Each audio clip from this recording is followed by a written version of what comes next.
আসসালামু আলাইকুম। আমি শেফ বাশার। আমি সিক্রেট একটা মজাদার রেসিপি আপনাদের সাথে শেয়ার করব। Grill chicken sandwich.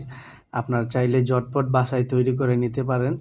সো বেশি দেরি না করে দেখেন আমি কিভাবে বানাই। আপনারা চাইলে বাসায় এভাবে তৈরি করে মজাদার নাস্তা তৈরি করে খেতে পারবেন। আমি প্রথমে আ ৪ টা স্যান্ডউইচের পরিমাণ আমি ৮ টা ব্রেড টোস্ট করে নিয়েছি। টোস্ট করে মেয়োনিজ লাগিয়ে নিয়েছি। আপনারা আমার এই মেয়োনিজের রেসিপি দেওয়া আছে আমার পেজে, দেখে আসতে পারেন।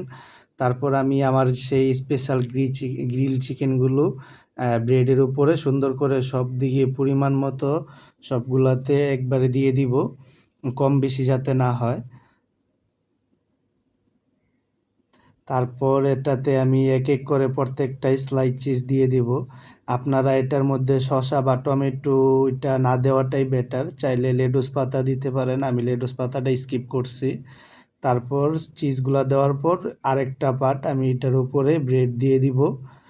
তো ব্রেড দিয়ে দিলেই হয়ে যাবে আমার গ্রিল চিকেনটা কমপ্লিট। আমি আপনাদেরকে কেটে দেখাচ্ছি কতটা লোভনীয় এবং মজাদার হয়েছে। সো আমি টুথপিকের সাহায্যে কেটে নিছি যাতে চিকেনটা না সরে যায় জায়গা থেকে। তো দেখতেছেন কতটা জুসিনেস এবং কতটা ক্রিস্পি আসছে। আপনারা মজাদার নাস্তাটি বাসায় তৈরি করে খেতে পারবেন। ধন্যবাদ সবাইকে।